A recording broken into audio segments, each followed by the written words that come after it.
Hi guys, Olive here today to talk to you about all the books that I read during January of 2018. I had a very successful reading month in January. I read a ton of books and most of them were extremely enjoyable, so I'm excited to tell you all about them. The first book I finished in the month of January, and the first book that I am planning to talk to you about, was actually my favorite book that I read during the month of January, which is nice and different considering I so rarely start these wrap-up videos with a rave. But that book is The Unseen World by Liz Moore. Now, if you're anything like me, you are a little bit skeptical about anything that is majorly hyped. I heard everyone sing this book's praises, and while I had the general notion that I would probably enjoy this book, I wanted to put a good amount of distance between me and all the hype for this book before I got around to picking it up. But I finally felt that I had had enough distance from the hype train, so I felt compelled to pick it up this month, and let me tell you, it was the perfect start to my 2018 reading year. I can confidently say now that this book is just as good as everyone says it is.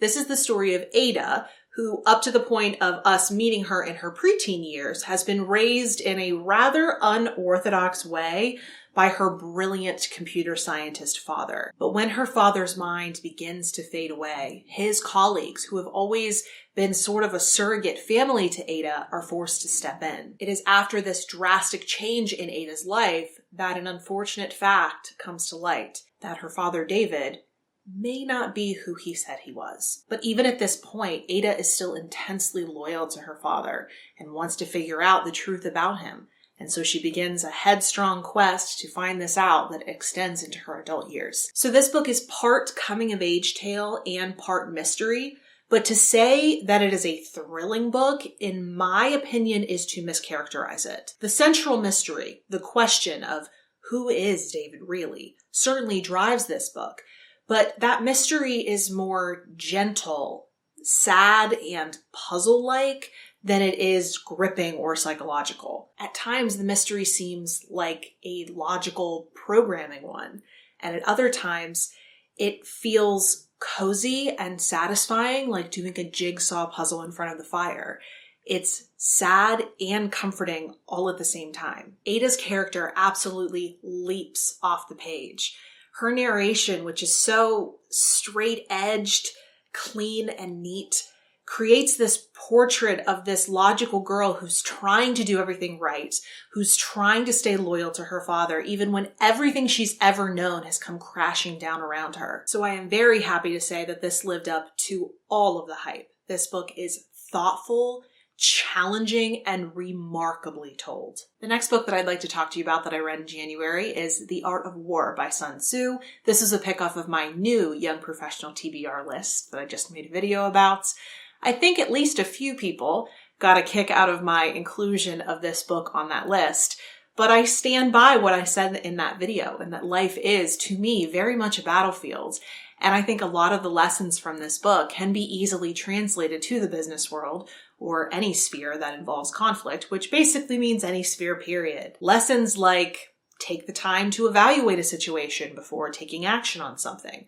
Be flexible in your decision-making, etc., etc. I found it to be a very interesting and valuable book, albeit brief, but my enjoyment of it was certainly enhanced by the fact that the narrator of the audiobook was Aidan Gillen, aka Tommy Carcetti from The Wire and Littlefinger from Game of Thrones. He made a very appropriate narrator. The next book I'd like to talk to you about is The Library of Panopticon by Alexandria Nolan. This was my random pick off of my TBR for the month. Alexandria Nolan is an indie author who I really enjoy. I read one of her books back in 2015 and added a few more of hers to my wish list after enjoying that book so much. This is the story of Julian, a college student who discovers he is able to physically jump into the plots of books after one particular book, a girl's journal, keeps appearing in his room. By writing in this journal, Julian can communicate directly with the journal's owner, who was a girl named Olivia, who goes by the nickname Lively, which is an odd nickname for Olivia, and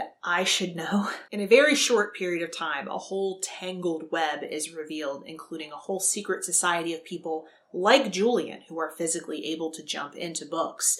And there is also another secret society that would like to see this group of readers be extinguished. We also find out who exactly Lively is and what consequences that has. I think the premise of this book was much more accomplished than the execution. That's not to say that Nolan's writing is bad. It's not. At times she hits notes really elegantly, in fact.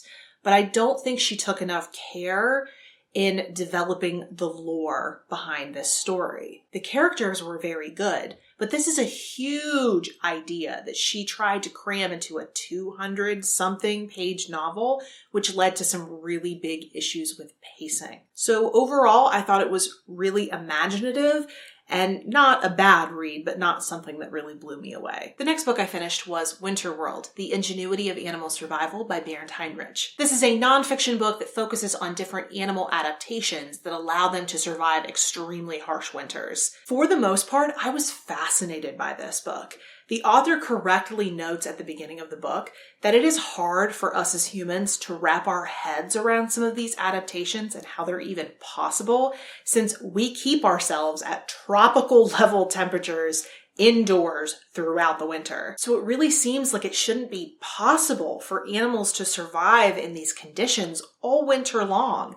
It seems like something out of a science fiction novel. Just the concept of hibernation, or its lighter form, torpor, is crazy to even think about. So the science elements of this book were right up my alley, but I could have done without pretty much everything in between. This book was so heavily saturated with anecdote that I wanted to scream sometimes. Like, I don't need to hear about your majestic hikes, bro. And since anecdotes about his hiking were about 50% of this book, it is definitely not something I can enthusiastically recommend. The next book I finished in January was one that I enjoyed much more than Winterworld. That was Signal to Noise by Sylvia Moreno-Garcia. This was a buddy read that I did with Stephanie over at That's What She Read, and I think we were both really motivated to pick it up because Rinsey from Rinsey Reads loves this book so much. This is a YA novel that bounces back and forth in time between the late 1980s and the present day. In the present day sections, we see a mid-30s woman, Mercedes, or as she prefers to be called, Meche,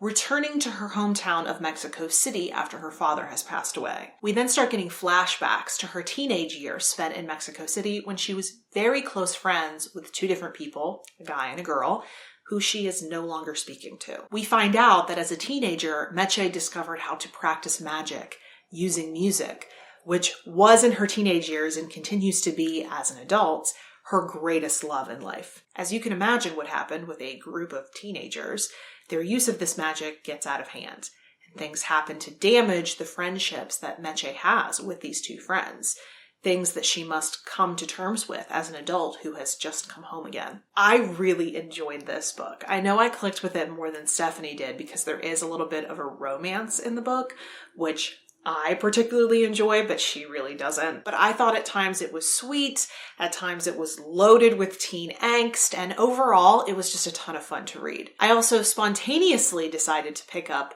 Wicked Plants, The Weed That Killed Lincoln's Mother, and Other Botanical Atrocities by Amy Stewart. As I said, I decided to pick this book up on an impulse. I have a lot of books by Amy Stewart on my TBR. All the books that she writes seem like a lot of fun, and I was in need of an ebook. So I picked this one up, and frankly, I was really disappointed. It started off well enough with an introduction that accurately points out the human notion that if something is natural, then it can't possibly hurt you, right? Hella false. There are so many plants that can harm you or poison you by ingesting them, by brushing up against them, or it seems in some cases by looking at them the wrong way. While the majority of the facts in this book were fascinating, the presentation and the structure were really, really lacking. Some of the illustrations were really sloppy, and other ones were just straight up gross looking. I would have much preferred some color images of the plants in question. Plants are also presented alphabetically, which doesn't lend itself to any kind of cohesion with the already scattered narrative, since this is basically just a compiled list of plant facts. Also, throughout this entire book, Amy Stewart insists on giving these plants human qualities like they're out to get us. Girl, they're plants. Their aim is survival.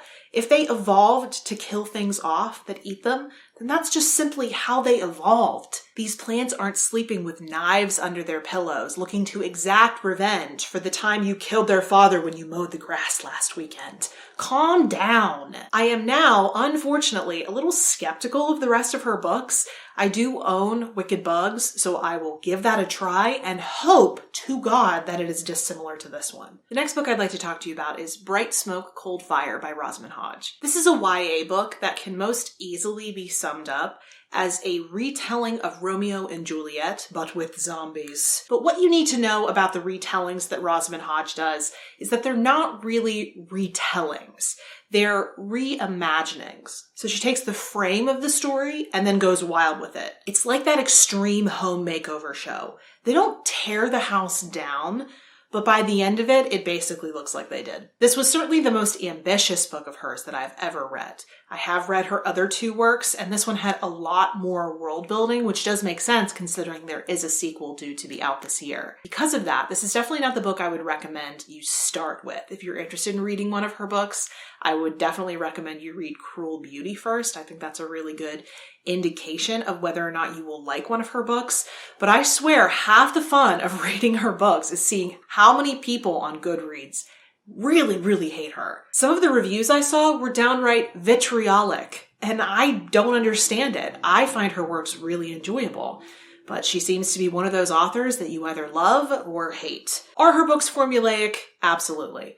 Am I picking up the sequel to this book in July? Absolutely. And the last book I will be discussing at length in this wrap-up video is The Future is History: How Totalitarianism Reclaimed Russia by Masha Gessen. This book very much takes a ground-level approach and focuses on a cast of characters who were born in and spent their formative years, in the final years of the Soviet Union, witnessed Russia's transitionary period in the 90s and are now adults in Putin's Russia. Interspersed are some higher level observations about Russian society, discussions about what totalitarianism is, and psychological studies of Russians that have been done at different points in Russian history are presented. While I still really do enjoy Masha Gessen's writing, I found her approach to be ineffective. I appreciate how she wanted to show on a human level, on an individual level, how we continue to see totalitarian regimes show up in Russia, showing how the system wears down on individual people and crushes their hope, really does make it clearer to see why we continue to see totalitarianism in Russia. It certainly made it more relatable. But since Gessen decided to show all of these people's stories chronologically, she bounces around from person to person that makes it very hard to follow each of their individual stories. I also ended up finding this book really unfocused because it's like Masha Gessen got too caught up in telling the stories of all these individuals. She rarely, if ever, takes a step back and guides the reader, shows them how all of these things are connected. Because of that, this book is basically just all of those people's stories strung together with some psychological studies thrown in. There's no longer term or grander perspective to this book. I was able to see how all of these things were connected and how it all feeds into the perpetuation of totalitarian regimes, but I am fairly well versed in this subject matter. A lot of this reminded me of my honors thesis, but you can't expect just your average person to have that knowledge base already. If you are putting a book out there and the subtitle is How Totalitarianism Reclaimed Russia, you damn well better be trying to prove that throughout the whole book. You damn well better be pointing to that notion after every one of those stories that you're telling. And in this book, she doesn't do that. Because of my background, I was able to see what she was trying to do in this book. I believe that she was trying to show how the system wears down individual people. I think she was trying to show how totalitarianism or authoritarianism, whichever one you choose to call it, has nestled into the Russian psyche like a tick. And I think she wanted to point to that as evidence of why we're seeing this chronic, cyclical nature to these regimes in Russia, where modernization very much feels like taking one step forward and two steps backward. But I can unfortunately give Gessen very little credit for the conclusions that I drew from this book, because a lot of them came from my background. The fact that Masha Gessen chose not to periodically back away from the individual stories, to make overarching statements that would reinforce her thesis, made this book a failure for me. It also failed to note any kind of cultural elements or really anything that happened prior to the 80s, and I don't know why it won the National Book Award. Moving on, the next 3 books, Pushkin, a biography, Eugene Onegin, and Strolls with Pushkin. I will not be discussing these 3 books in this video because I have a special video planned for these 3, so keep an eye out for that. And the only other book left to talk about in this video is The Immortalist by Chloe Benjamin. I actually did a full review of this book, and I will link that down below if you would like to watch. So those were all of the books that I read in January. I would love to hear from you if you've read any of these books, if you've heard about them, if you're now interested in reading them after hearing me talk about them. You can feel free to put that or any other comments you may have in the comment section below, or you can find me on a variety of different places on social media. The links to all of my profiles are linked in the description box below. Thank you so much for watching. I hope you're having a wonderful day, and I will see you in the next video. Bye.